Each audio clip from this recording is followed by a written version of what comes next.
चला विद्यार्थी मित्रांनो बघा, या अगोदर 2019 सालचा जो काही स्कॉलरशिपचा पेपर झालेला आहे याच्यामधील 26 ते 60 पर्यंतचे सर्व उदाहरणं आपण या ठिकाणी घेतलेले आहेत. यानंतरच्या आजच्या व्हिडिओमध्ये, आजच्या तासिकेमध्ये आपण 61 पासून ते 75 पर्यंतची जी काही उदाहरणं आलेली आहेत हे सर्व उदाहरणं स्पष्टीकरणासह या ठिकाणी आपण सोडून दाखवणार आहोत. तर बघा 61वा जो प्रश्न आहे हा काय आहे, तर विज्ञान प्रयोगशाळा तयार करण्यासाठी केंद्र शासनाने प्रत्येक शाळेला 15,08,980 रुपये अनुदान देण्याचे ठरवले. महाराष्ट्रातील 168 शाळांसाठी एकूण किती रुपये अनुदान द्यावे लागेल? आता या ठिकाणी बघा मित्रांनो, एका शाळेला 15,08,980 रुपये द्यायचे आहेत. अशा एकूण शाळा किती आहेत? तर एकूण शाळा आहेत 168. मग काय करावं लागेल? तर या ठिकाणी 15,08,980 जे अनुदान आहे ते प्रत्येकी एका शाळेसाठी आहे. मग 168 शाळांसाठीचं अनुदान आपल्याला काढायचं असेल तर त्याचा गुणाकार करावा लागेल. मग या ठिकाणी सर्वात अगोदर 8 ने आपण गुणूयात. बघा 8 एक 8 शून्य शून्य झालं, 8 8 64 ला 4 आलेला आहे, हातचे आलेले आहेत 6, 8 9 72, 72 आणि 6 मिळून होतात 78 ला 8, हातचे आलेले आहेत 7. त्यानंतर 8 8 64, 64 आणि 7 मिळून होतात मित्रांनो 71. मग 71 चे 1 हातचे आलेले हे 7, परत या ठिकाणी 7 जशाच तसे लिहिलेले आहेत. त्यानंतर 8 45 ला 0, हातचे आले 4 आणि 8 1 8 आणि 4 12 झालेले आहे. त्यानंतर 6 ने गुणायचं आहे. मग 6 ने गुणण्याच्या अगोदर या ठिकाणी आपण एकक स्थानाने गुणलेला आहे म्हणून या एकक स्थानाच्या खाली आपल्याला 0 लिहावं लागेल आणि त्यानंतर 6 ने गुणावं लागेल. मग बघा 6 0 0 झालेले आहेत. त्यानंतर 6 8 48 ला 8, हातचे आलेले आहेत 4, 6 9 54, 54 आणि 4 मिळून होतात 58 ला 8, हातचे आलेले आहेत 5, 6 8 48, 48 आणि 5 मिळून होतात मित्रांनो 53, 53 शी 3 आलेला आहे, हातचे आलेले आहेत 5. त्यानंतर या ठिकाणी 5 5 आणि 6 35 ला 0, हातचे आले 3, 6 1 6 आणि 3 मिळून होतात 9. त्यानंतर बघा आता एकक स्थानानं गुणलेला आहे, दशक स्थानानं गुणलेला आहे म्हणून या ठिकाणी एकक स्थानानंतर एकक स्थानाच्या खाली 0 दिलं, दशक स्थानाच्या खाली 0 दिलं आणि आता शतक स्थान जे आहे त्यानं आपल्याला गुणायचं आहे. मग या ठिकाणी 1 ने जर 0 ला गुणलं तर 0 आलेला आहे, 1 ने 8 ला गुणलं 8 आलेला आहे. त्यानंतर 1 ने 9 ला गुणलं परत 9 आलेला आहे. त्यानंतर 8 0 5 आणि 1 अशा प्रकारे या ठिकाणी याचा गुणाकार हा आलेला आहे आणि आता याची काय करायची आहे? बेरीज करायची आहे. मग या ठिकाणी 0 शी 0 आलेला आहे. त्यानंतर 4 शी 4 आहे, 8 8 16 शी 6 हातचा आलेला आहे 1, 10 आणि 8 18 शी 8 हातचा आला 1, 10 आणि 10 20 ला 0 हातचा आलेला आहे 2. त्यानंतर 15 शी 5 हातचा परत 1 आलेला आहे, 2 आणि 1 3 झालेला आहे. त्यानंतर 9 आणि 1 10, 10 आणि 5, 15 शी 5 हातचा आला 1, या ठिकाणी 2. म्हणजे हे जे उत्तर आलेलं आहे हे काय आलेलं आहे मित्रांनो? तर बघा या ठिकाणी 25,35,08,640. मग 25,35,08,640 हा जो पर्याय आहे हा पर्याय कुठे आहे? तर पर्याय क्रमांक 2 आहे. सकाळी 7:30 ला शाळेत आलेला निलेश शाळेतून 330 मिनिटांनी शाळेतून घरी जायला निघाला. तर तो किती वाजता घरी जायला निघाला? आता एक लक्षात घ्या मित्रांनो, सकाळी किती वाजता निघालेला आहे? तर तो 7:30 निघालेला आहे. याच्यामध्ये 330 मध्ये एकूण तास आणि मिनिटं किती आहेत हे आपल्याला पाहावं लागेल. ठीक आहे. मग या ठिकाणी बघा मित्रांनो, 330 याला जर 60 ने भागलं तर आपल्याला एकूण तास मिळणार आहे. 6 35 म्हणजे 5 तास आणि वरचे 30 मिनिटं हे उरलेले आहेत, म्हणजे 5.5 तास तो काय झालेला आहे? शाळेमध्ये थांबलेला आहे. मग आता 7:30च्या नंतर 5.5 मिळून किती तास झाले मित्रांनो?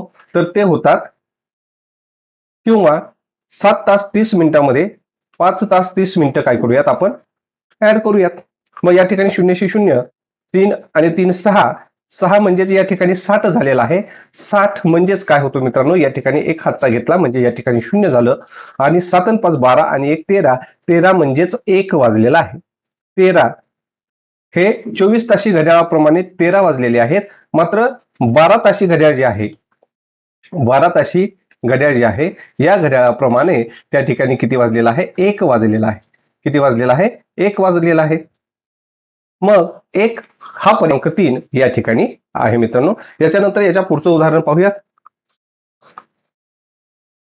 चैतालीचा जन्म 3 ऑगस्ट 2000 ला बुधवारी झाला. तर तिच्या 10व्या वाढदिवसाला कोणता वार असेल? बघा 3 ऑगस्ट 2000 ला चैतालीचा जन्म झालेला आहे आणि 10वा वाढदिवस जो आहे तो कधी असणार आहे मित्रांनो, तर 10वा वाढदिवस 3 ऑगस्ट 2010 या वारी असणार आहे. म्हणजेच या ठिकाणी हे 10 वर्ष झाले. हे जे 10 वर्ष झाले, तर या 10 वर्षाचे प्रत्येक दिवस एक याप्रमाणे हे 10 दिवस धरून घेतले आणि याच्यामध्ये लीप वर्ष 2 येतात, तर ते 2 एक्स्ट्रा दिवस म्हणजेच हे 2 याच्यामध्ये मिळवले म्हणजे 10 आणि 2 किती झाले मित्रांनो, तर 12 झाले. 12ला जर आपण 7ने भागलं तर किती येते, 7 एक 7. या ठिकाणी बाकी उरलेले आहे 5. मग या ठिकाणी कोणता वार होता, बुधवार होता. मग बुधवारच्या पुढे आपल्याला 5 दिवस मोजावे लागतील. म्हणजे बुधवार झाल्यानंतर गुरुवार, शुक्रवार, शनिवार, रविवार आणि सोमवार. कोणता वार येणार आहे, तर या ठिकाणी सोमवार येणार आहे. आणि सोमवार हा पर्याय कुठं आहे, तर हा पर्याय क्रमांक 2 या ठिकाणी आहे मित्रांनो. त्याच्या पुढचा प्रश्न काय आहे तो आपण पाहूयात. पोलिओ निर्मूलन अभियानामध्ये 2012 साली नागपूर जिल्ह्यात 3,17,528 बालकांना व अमरावती जिल्ह्यात 2,04,537 बालकांना पोलिओ डोस देण्यात आले. तर एकूण किती बालकांना पोलिओ डोस देण्यात आले. आता बघा 2012 साली काय झालेलं आहे, तर नागपूर जिल्ह्यामध्ये 3,17,528 बालकांना पोलिओ डोस देण्यात आलेला आहे. आणि अमरावतीमध्ये 2,04,537 बालकांना पोलिओ डोस देण्यात आलेला आहे. आणि काय म्हणतं, तर एकूण किती बालकांना पोलिओ डोस. मग एकूण म्हणल्यानंतर काय करायचं मित्रांनो, नागपूर आणि अमरावती या दोन्हीची बेरीज करायची बघा. मग 7 आणि 7 14 आणि 1 15 5 आलेला आहे, हातचाला 1. 5 आणि 1 6, 5 आणि 5 10 0, हातचाला 1. 8 आणि 4 12 2, हातचाला 1. 1 आणि 1 2 आणि 3 आणि 2 5. म्हणजे या ठिकाणी 5,22,065 एवढ्या मुलांना या ठिकाणी पोलिओ डोस हा देण्यात आलेला आहे. आणि 5,22,065 हा जो पर्याय आहे, हा पर्याय कुठे आहे मित्रांनो, तर हा पर्याय क्रमांक 3 या ठिकाणी आहे. याच्यानंतर याच्या पुढचं उदाहरण कोणतं आहे ते आपण या ठिकाणी पाहूयात. गुरु स्मृती विद्यालयात 2,25,000 विद्यार्थी शिकत आहेत. ही संख्या आंतरराष्ट्रीय संख्याचिन्हात कशी लिहा. या ठिकाणी बघा आंतरराष्ट्रीय संख्याचिन्ह म्हटलेलं आहे. आपण संख्याचिन्ह पाहिलेले आहेत. तर संख्याचिन्ह कोणकोणते आहेत, तर रोमन संख्याचिन्ह आहेत, त्यानंतर देवनागरी संख्याचिन्ह आहेत आणि आंतरराष्ट्रीय संख्याचिन्ह आहेत. आंतरराष्ट्रीय संख्याचिन्ह म्हणजेच इंग्रजी संख्याचिन्ह. थोडक्यात सांगायचं तर इंग्रजीमध्ये जे आपण अंक लिहितो त्याला आंतरराष्ट्रीय संख्याचिन्ह म्हणायचे. ठीक आहे. आता या ठिकाणी बघा 2,25,000 म्हणजे 2,000 आणि हजाराचा पावभाग याचाच अर्थ 2,250. 2,250. मग ही संख्या आंतरराष्ट्रीय संख्याचिन्हामध्ये कशी लिहिलेली आहे, तर या ठिकाणी बघा 22,250 आहे म्हणून हे होत नाही. त्यानंतर या ठिकाणी 2,250 लिहिलेलं आहे, परंतु हे जे आहे हे कसं आहे, तर हे देवनागरी संख्याचिन्ह आहे. काय आहे, देवनागरी संख्याचिन्ह आहे. त्याच्यानंतर खाली 22,250 आहे म्हणून हा सुद्धा पर्याय होत नाही. परंतु चौथा जो पर्याय आहे या ठिकाणी 2,250 हे आंतरराष्ट्रीय संख्याचिन्हामध्ये लिहिलेला आहे आणि म्हणून या ठिकाणी यालाच आपण 2,25,000 असं म्हणणार आहोत. म्हणून पर्याय क्रमांक 4 हे याचं उत्तर बरोबर आहे. त्याच्यानंतर याच्या पुढचा प्रश्न काय आहे, 1250चा 15% म्हणजेच किती. आता बघा 1250 आपण कसं लिहितो, तर 1250 अशा प्रकारे आपण 1250 लिहित असतो. आणि 1250चा 12% मग 12% जे आपण लिहितो त्याला गुणिले 12/100 अशा प्रकारे आपण 1250चा 12% असं लिहित असतो. मग या ठिकाणी बघा इथला 0 गेला, इथला 0 गेला मित्रांनो. 5 दोन्ही 10, 5 दोन्ही 10 आणि 5 5 25 झालेला आहे. त्यानंतर बेक बे आणि बेसक्क 12. मग या ठिकाणी किती राहिले, तर 25 गुणिले 6 राहिलेले आहेत आणि 25 सक्क किती होतात, तर 150 होतात. मग 150 हा पर्याय कुठं आहे, तर 150 हा जो पर्याय आहे हा पर्याय क्रमांक 3 या ठिकाणी दिसत आहे. याचाच अर्थ 1250चा 12% म्हणजेच 150 होतो. याच्यानंतर याच्या पुढचा प्रश्न काय आहे तो आपण पाहूयात. स्वराने 15,980 रुपयाचा फ्रीज, 20,740 रुपयाचा दूरदर्शन संच विकत घेतला. तिने 2,000 रुपयाच्या 19 नोटा दुकानदारास दिल्या, तर दुकानदार स्वराला 10 रुपयाच्या किती नोटा परत करेल. आता बघा स्वराने काय काय खरेदी केलेला आहे, तर या ठिकाणी फ्रीज खरेदी केलेला आहे. फ्रीज खरेदी केलेला आहे आणि तो कितीचा केलेला आहे मित्रांनो, तर तो केलेला आहे 15,980 रुपयाचा फ्रीज खरेदी केलेला आहे. त्यानंतर दूरदर्शन संच, तर बघा दूरदर्शन संच जो आहे हा संच कितीचा खरेदी केलेला आहे, तो केलेला आहे 20,740 रुपयाचा. आता दोन्ही मिळून जी रक्कम आहे ती काय करावी लागणार आहे, तिला दुकानदाराला द्यावी लागणार आहे. म्हणून दोन्ही मिळून रक्कम किती होते ते पहिल्यांदा पाहून घेऊयात. ठीक आहे, मग या ठिकाणी बघा 0 8 आणि 4 1202 हातचाला 1 10 आणि 7 1707 हातचाला 1 6 आणि 3 म्हणजे 36,720 एवढी रक्कम हे स्वराला काय करावी लागणार आहे, दुकानदाराला द्यावी लागणार आहे. मग स्वराने काय केलेलं आहे, तर या ठिकाणी बघा 2000 रुपयाच्या किती नोटा दिलेल्या आहेत, 19 नोटा दिलेल्या आहेत. मग 19 दोन्ही 38 म्हणजे 38,000 रुपये काय केलेले आहेत, स्वराने दुकानदाराला दिलेले आहेत. दुकानदार काय करणार आहे, हे 38,000 रुपये घेतल्यानंतर त्याच्यातून 36,720 रुपये बघा 36,720 रुपये हे काढून घेणार आहे. मग काढून घेतल्यानंतर किती शिल्लक राहतात ते आपण पाहूयात. मग 0 10 मधून 2 गेले, खाली उरलेले आहेत 8. त्यानंतर 9 मधून 7 गेले, खाली उरलेले आहेत 2. त्यानंतर 7 मधून 6 गेले, खाली उरला 1 0. मग दुकानदार तिला काय करणार आहे, तर 1,280 रुपये परत देणार आहे. मग ज्या वेळेला 10च्या नोटा तो देणार असेल त्यावेळेला काय करावं लागेल, तर 1,280 ला 10ने भागावं लागेल. मग 10ने भागायचं म्हणजेच हा 0 गेला, हा 0 गेला, म्हणजेच 128 नोटा काय करणार आहे दुकानदार, स्वराला परत देणार आहे. मग 128 हा पर्याय कुठे आहे मित्रांनो, तर हा पर्याय क्रमांक 4 या ठिकाणी आहे. याच्यानंतर याच्या पुढचं जे उदाहरण आहे ते आपण या ठिकाणी पाहूयात. नानासाहेबांनी 32,000 रुपयाला एक बैल विकत घेतला व त्याला घरी नेण्यासाठी वाहतूक खर्च 1,500 रुपये आला. 3 महिन्यानंतर त्यांनी 35,300 रुपयाला तो बैल विकला, तर त्या व्यवहारात नानासाहेबाला किती रुपये नफा झाला. आता बघा, नानासाहेबांनी 32,000 रुपयाला एक बैल विकत घेतला म्हणजे खरेदी केला. मग बैलाची खरेदी किंमत किती आहे, खरेदी किंमत जी आहे ती आहे बघा 32,000, ती आहे 32,000. आणि त्याला घरी नेण्यासाठी वाहतूक खर्च जो आहे, वाहतूक खर्च तो किती आलेला आहे, तो आलेला आहे 1,500. ही दोन्ही रक्कम मिळून त्या बैलाची खरेदी किंमत आपण पकडूयात. मग या ठिकाणी बघा 0 5 2 आणि 1 3 आणि 3 म्हणजे 33,500 रुपयाला काय झालेला आहे, नानासाहेबांना तो बैल पडलेला आहे.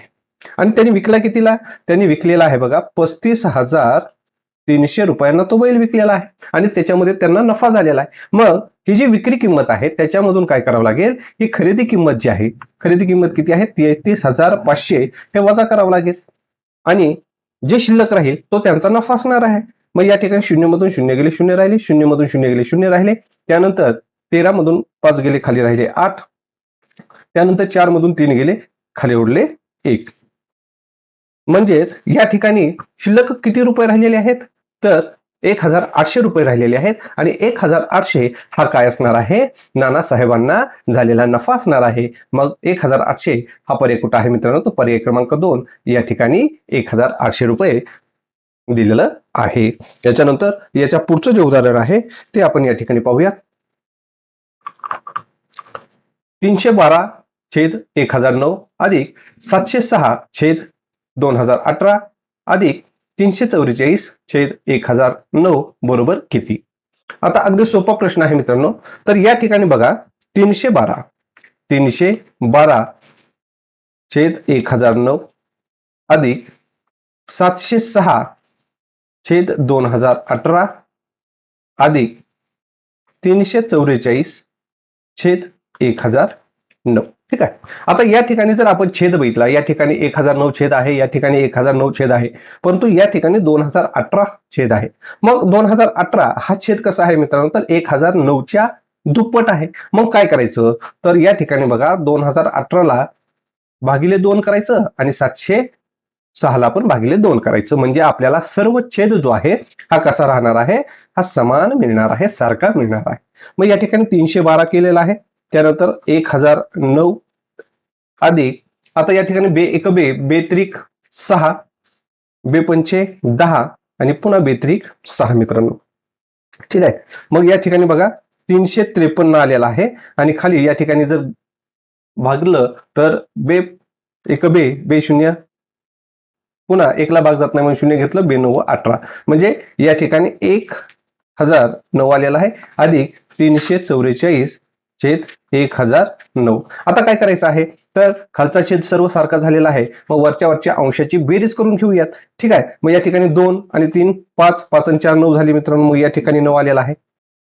त्यानंतर बघा 4 आणि 5 9, 9 आणि 1 10 ला 0 हा चालला आहे 1, 3 1 3, 3 6 आणि 3 3 9 म्हणजेच या ठिकाणी 10 आलेला आहे मित्रांनो. त्यानंतर खाली 1009 आलेला आहे. आता मग 1009 आणि 1009 आलेला आहे. मग या ठिकाणी याला जर संक्षिप्त रूप दिलं तर बघा 1009 1 1009 1009 1 1009 मग 1/1 म्हणजेच 1 येणार आहे उत्तर. उत्तर किती येणार आहे? 1 येणार आहे. मग या ठिकाणी जर आपण पर्याय पाहिले तर या पर्यायामध्ये कुठेही आपल्याला 1 हा पर्याय दिसत नाही, परंतु जर आपण निरखून पाहिलं तर या ठिकाणी बघा पर्याय क्रमांक डी जो आहे तो वरी 2018 आहे, खाली 2018 आहे. मग या ठिकाणी भागातला या ठिकाणी भागातला याचं उत्तर हे 1 येतं. म्हणून पर्याय क्रमांक डी जो आहे हे या प्रश्नाचं अचूक उत्तर असणार आहे मित्रांनो. याच्यानंतर याच्या पुढचं उदाहरण काय आहे ते आपण या ठिकाणी पाहूयात. 5 शतक, 5 शतक याचाच अर्थ 500 होतं. त्याच्यानंतर 3 दशक आहे. 3 दशक म्हणल्यानंतर 3 गुणिले 10 म्हणजे 30 होतं अधिक 7 दशांश याचा अर्थ काय होतो मित्रांनो? 0.7 होतं. तर 8 शतांश याचा अर्थ 0.08. कारण हे 0 का घेतलं? कारण हे दशांश आहे आणि हे शतांश आहे. मग याचा काय करायचं आहे मित्रांनो? तर याची बेरीज करायची आहे. याची काय करायची आहे? बेरीज करायची आहे. मग 500 आणि या ठिकाणी बघा हे 500 लिहिले, त्यानंतर 30 घेतलेले आहेत, त्यानंतर या ठिकाणी दशांश आहे, या ठिकाणी दशांश, याच्या पुढे 0 असतं मित्रांनो. ठीक आहे. आता या ठिकाणी बघा दशांशच्या खाली दशांश घ्यायचं, इकडे 0 आणि या ठिकाणी 7 आलेला आहे. त्यानंतर हा दशांश आहे या ठिकाणी, तर या ठिकाणी शतांश, या ठिकाणी दशांश आणि या ठिकाणी शतांश. मग या ठिकाणी दशांशला 0 घेतले आणि शतांशला 8 घेतले, या ठिकाणी 0. आता यांची करायची आहे बेरीज करायची आहे मित्रांनो. मग 8 8, 7 7, दशांश दशांश तसं, यानंतर 0, यानंतर 3 आणि 5 म्हणजे 530.78 हे उत्तर कुठं आहे? तर हे उत्तर पर्याय क्रमांक 2 या ठिकाणी दिसत आहे. याच्यानंतर याच्या पुढचं उदाहरण कोणतं आहे ते आपण पाहूया. 6 अंकी सर्वात लहान विषम संख्या व सर्वात मोठी 6 अंकी समसंख्या यांची बेरीज किती? आपल्याला माहित आहे की सर्वात मोठी जी 6 अंकी संख्या आहे ही कोणती आहे मित्रांनो? तर ही बघा सर्वात मोठी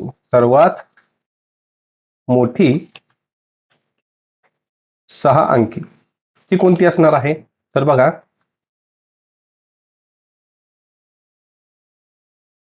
9,99,999 ही सर्वात मोठी 6 अंकी संख्या असणार आहे. पण आपल्याला काय विचारलेलं आहे? तर समसंख्या विचारलेली आहे, समसंख्या. मग आता याच्यामध्ये जर 1 मिळवलं तर ती काय होणार आहे? सर्वात लहान 7 अंकी संख्या होणार आहे. मग काय करावं लागेल? याच्या अगोदरचा सम अंक कोणता आहे? तर 9च्या अगोदरचा सम अंक 8 आहे. मग या ठिकाणी जर 8 लिहिलं तर ती संख्या कोणती होणार आहे? बघा 9,99,998 ही 6 अंकी सर्वात मोठी समसंख्या होणार आहे. आणि या ठिकाणी काय म्हटलेलं आहे? 6 अंकी सर्वात लहान विषम संख्या. मग 6 अंकी सर्वात लहान संख्या जर म्हटलं तर बघा सर्वात लहान 6 अंकी कोणती आहे? तर 1,00,000 कोणती आहे? 1,00,000 ही सर्वात लहान संख्या आहे. ठीक आहे. सर्वात लहान 6 अंकी जी संख्या आहे ती आहे 1,00,000. पण आपल्याला ही कशी पाहिजेत मित्रांनो? विषम संख्या पाहिजेत. मग काय करायचं? तर या ठिकाणी बघा 1,00,001 करून घेऊयात आपण. काय केलं? 1,00,001 केलं म्हणजे ही झाली विषम संख्या.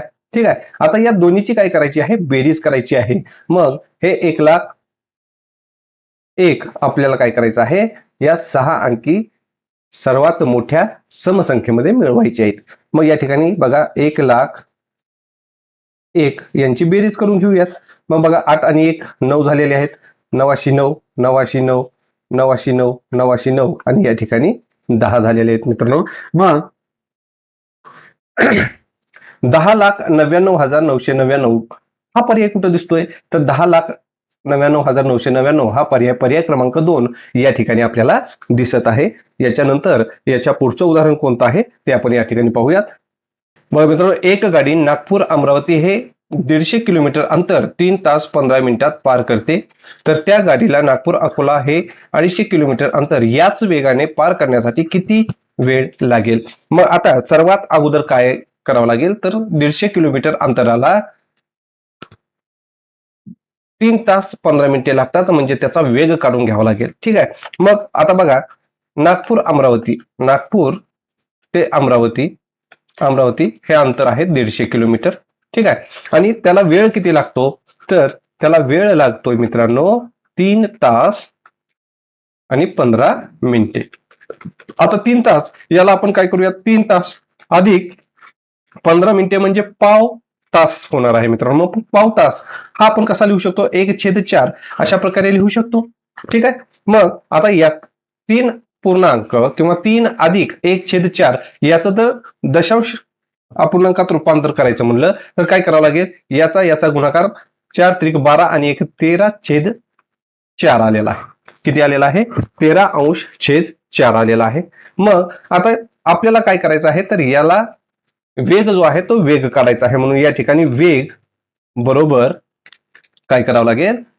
तर 150 आणि छेदामध्ये आता 13/4 जे आहे, तर हे लिहित असताना काय करावं लागतं? वरचा जो अंश आहे तो खाली लिहावा लागतो आणि छेद जो आहे तो गुणाकारामध्ये वरी जातो. म्हणजे 150 गुणिले 4 भागिले 13 हा काय असणार आहे? तर हा वेग असणार आहे. आणि आपल्याला काय काढायचं आहे मित्रांनो? वेळ काढायचा आहे. मग वेळ बरोबर काय आहे? तर वेळ याचं जे सूत्र आहे ते म्हणजे अंतर भागिले वेग आहे. काय आहे? अंतर भागिले वेग आहे. ठीक आहे. मग अंतर किती आहे? अंतर बघा 250 अंतर आहे, गुणिले भागिले वेग आहे. मग या वेगामध्ये काय येणार आहे? तर या ठिकाणी 13 जे भागाकारात आहे, हे भागाकारातलं 13 वरी गुणाकारात जाणार आहे आणि 150 गुणिले 4 हे खाली राहणार आहे मित्रांनो. मग आता याची काटाकाटी करूयात. मग या ठिकाणी बघा, हे शून्य गेले, हे शून्य गेले, 5 त्रिक 15 आणि 5 5 25 झालेला आहे. म्हणजेच या ठिकाणी 5 गुणिले 13 छेद 3 गुणिले 4 आलेला आहे. मग 13 5 65 झालेला आहे आणि 3 चोक 12 झालेला आहे. आता या 12 आपण या 65 ला भागूयात. तर 12 1 12, 12 पंचे 60. मग 60 पूर्ण भाग गेला, खाली उरले 5. मग 5 ला या 12 ने भाग जातो का? जात नाही. पण या ठिकाणी आपल्याला तास मिळालेले आहेत ते किती आहेत? 5 तास आहेत. मग 5 तास आणि पुढे जे दशांशामध्ये उत्तर येणार आहे ते जर आपण विचार केला तर या ठिकाणी बघा, सर्व पर्याय बघितले तर 5 तास हा फक्त तिसऱ्या पर्यायामध्ये दिसतं. म्हणून याचं उत्तर हे पर्याय क्रमांक 3 हे असणार आहे. याच्यानंतर याच्या पुढचं जे उदाहरण आहे ते आपण या ठिकाणी पाहूयात. तर बघा, 20 सेमी बाजू असलेल्या चौरसाच्या रेखांकित भागाचे क्षेत्रफळ किती? आता हा जो चौरस आहे, हा चौरस आहे. चौरसाची बाजू किती आहे? चौरसाची बाजू जी आहे ती आहे मित्रांनो 20 आहे. ठीक आहे. 20 सेमी आहे. मग चौरसाचं काय करायचं आहे? क्षेत्रफळ काढायचं आहे. त्याच्यामध्ये हे जे रेखांकित भाग आहे याचं क्षेत्रफळ आपल्याला काढायचं आहे. मग अगोदर काय करून घेऊयात? बघा, चौरसाचं क्षेत्रफळ काढूयात. चौरसाचं क्षेत्रफळ बरोबर बाजूचा वर्ग येणार आहे. काय येणार आहे? बाजूचा वर्ग. मग 20चा जर वर्ग बघितला तर तो येतो मित्रांनो 400. ठीक आहे. किती येतो? 400 येतो. 400 हे पूर्ण आकृतीचं क्षेत्रफळ झालेलं आहे. परंतु आपल्याला काय करायचं आहे? या ठिकाणी जो रेखांकित भाग आहे त्याचं फक्त क्षेत्रफळ काढायचं आहे. मग आपण काय करूयात? हा जो एक भाग आहे म्हणजे हा पाव भाग आहे. ठीक आहे. हा काय आहे? पाव भाग आहे. या 4 भागापैकी एका भागाचं काढून घेऊ. मग एका भागाचं जर काढायचं म्हणलं तर 4 ने भागावं लागेल. मग 4 1 4, 4 1 4, म्हणजेच या ठिकाणी हे जे एक भाग आहे याचं क्षेत्रफळ किती आलेलं आहे? 100 आलेलं आहे. आणि याच्या निम्म इथला आहे म्हणून या ठिकाणचं किती येणार आहे? 50 येणार आहे. मग 100 आणि 50 यांची जर बेरीज केली तर ते किती आलं मित्रांनो? 150 चौरस सेमी एवढं क्षेत्रफळ आलेलं आहे. आणि 150 चौरस सेमी हा पर्याय कुठं आहे? तर हा पर्याय क्रमांक 4 या ठिकाणी आलेला आहे. याच्यानंतर याच्या पुढचं उदाहरण काय आहे ते आपण या ठिकाणी पाहूयात. तर बघा, चित्रालेख दिलेला आहे आणि या चित्रालेखात एकूण किती विद्यार्थी माहिती दिलेली आहे.